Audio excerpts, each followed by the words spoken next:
Tonight, in this edition of the primetime newscast on Equinox Television, the President of the Republic of Cameroon promises tough times to what he called secessionists or terrorists in the guise of secessionist movement in the two English-speaking regions of the country. But political analysts in the nation's capital would be telling us in this edition of the news that it is not a solution to the current socio-political tension rocking the northwest and the southwest regions of the country, that the government should take its responsibility, listen to the grievances of the people and engage in meaningful dialogue. Also, we take a look at the difficulties of the people of Tugi. Tugi is a locality in the Momo division of the northwest region of the country where there are no roads, no potable water, amongst many other difficulties faced by the local population. Stay with us. We shall be right back.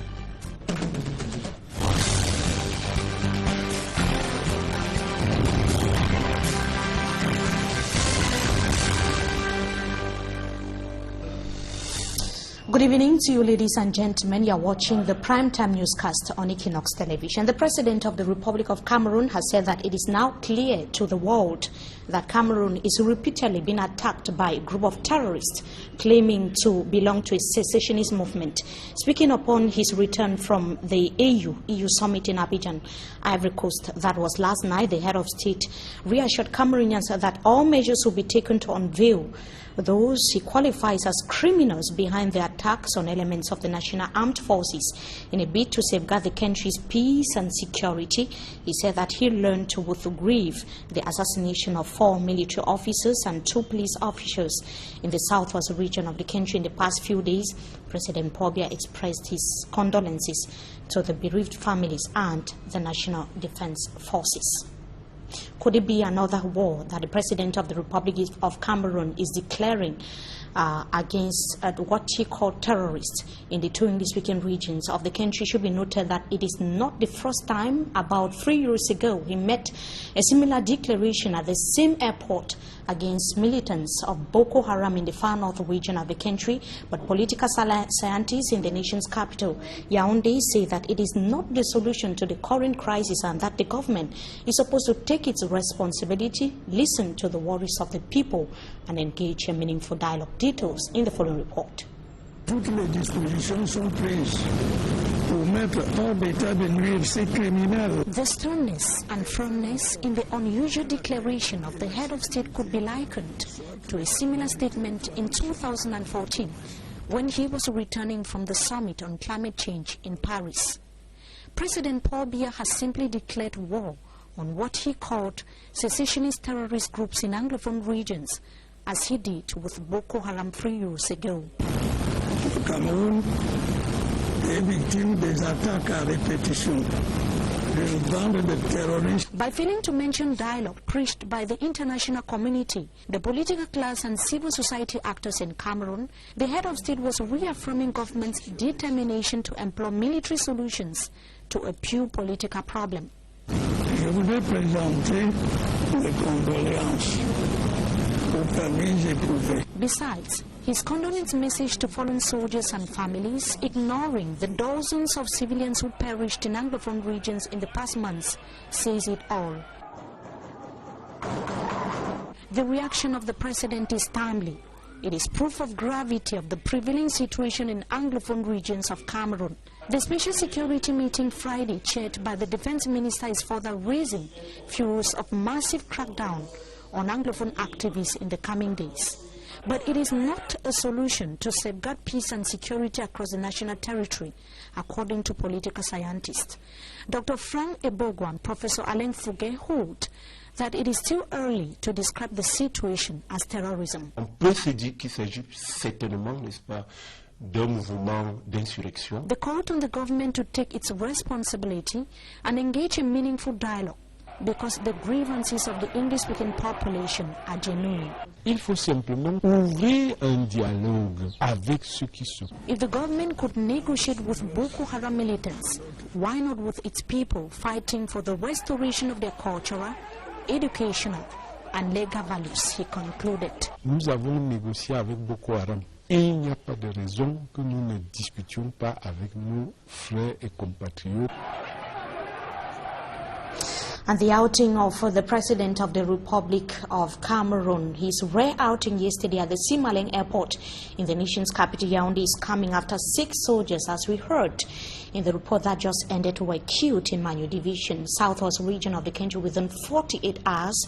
And in the following report, we are going to be taking a look at the series of attacks on security forces in the two English-speaking regions of Cameroon. Babla Jonathan tells us more. It was predicted by an international human rights non-governmental organization.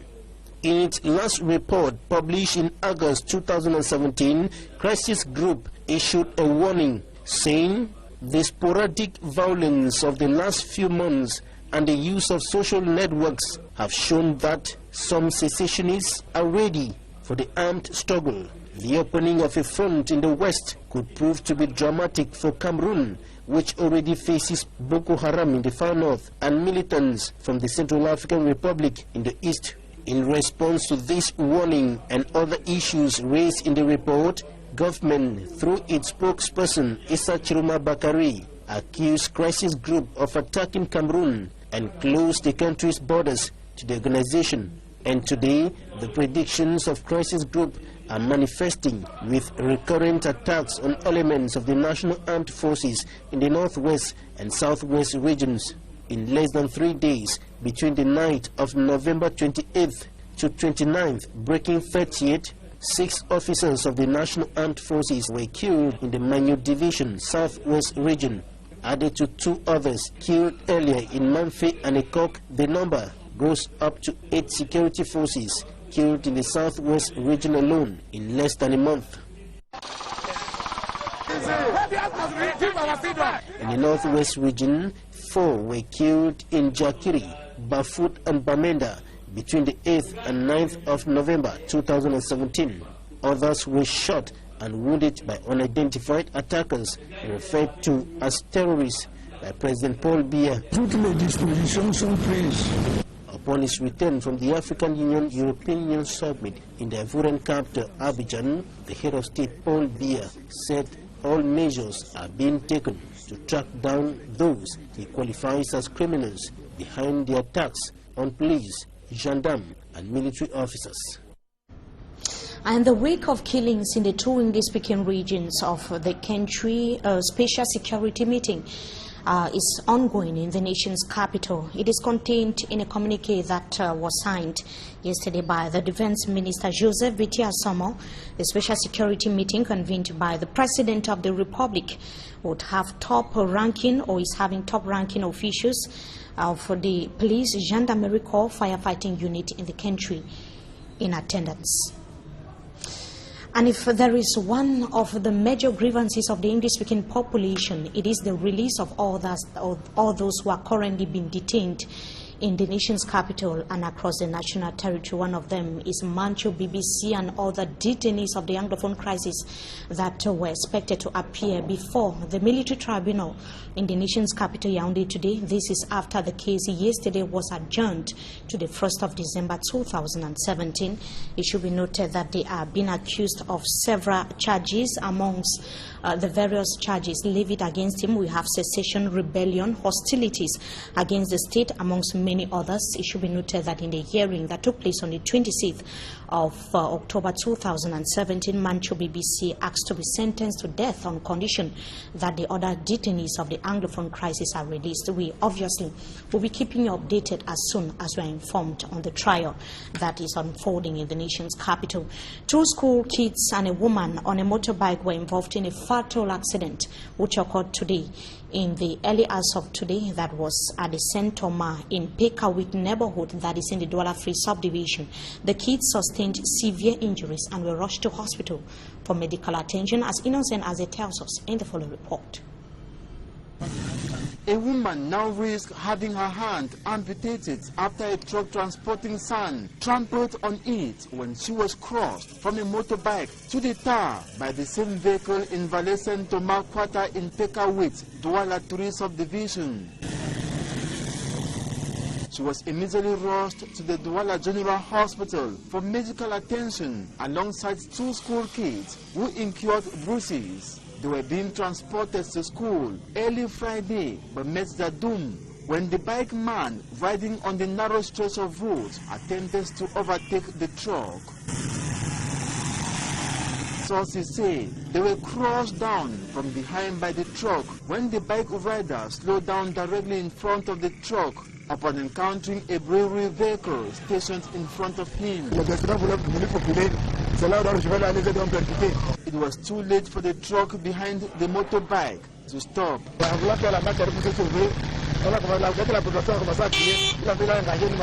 Forces of law and order arrived at the scene to put the situation under control and ensure circulation was not perturbed. Innocent Aze, they're reporting now, after enduring for several years without potable water, the Mbengwi Council has finally come to the aid of the people of Tugi, that is a locality in Momo division of the northwest region of the country, by providing them with potable water. But Catherine Kone is going to be telling us in the following report that local inhabitants are still facing the problem of bad roads, amongst many other difficulties. Her report. Some communities in Cameroon are yet to experience development, a situation which has led to untold misery to many. Such is the case of this Muslim community of Togi in the Momo division of the northwest region. The community is in dire need of social amenities. Well, we are far behind development as far as developmental aspects are concerned. You see the area for your own self. We are far behind. At first, we have no potable water. We have seen we have no roads. We have no electricity, so we are very far behind. The absence of potable water in this part of the country has been the major challenge to the indigenes, who could barely consume clean drinking water. Carry water far inside forest, and sometimes one go carry water when cow they don't work for money time, they do the test.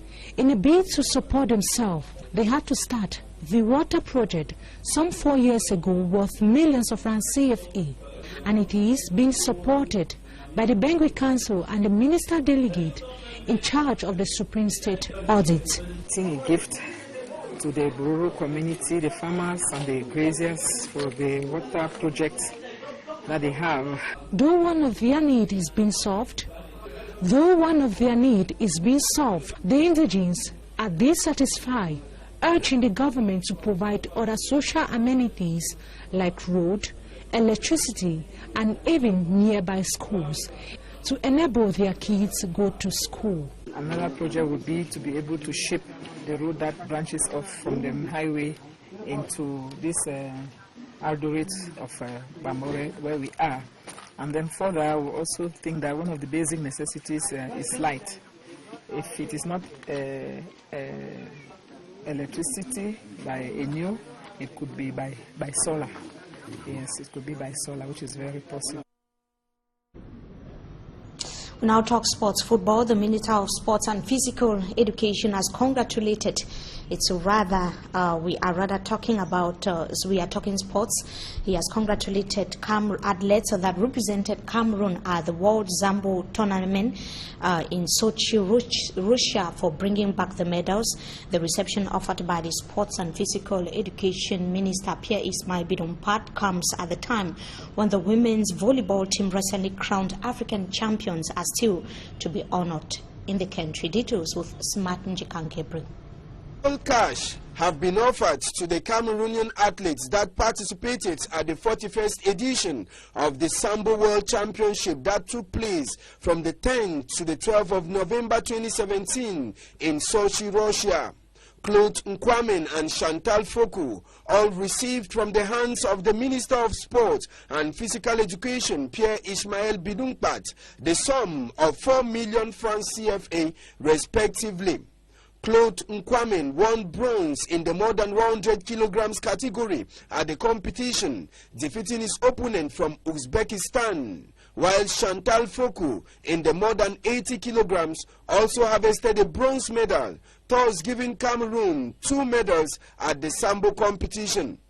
It was a very tough competition that saw the participation of 700 athletes coming from 90 countries of the world.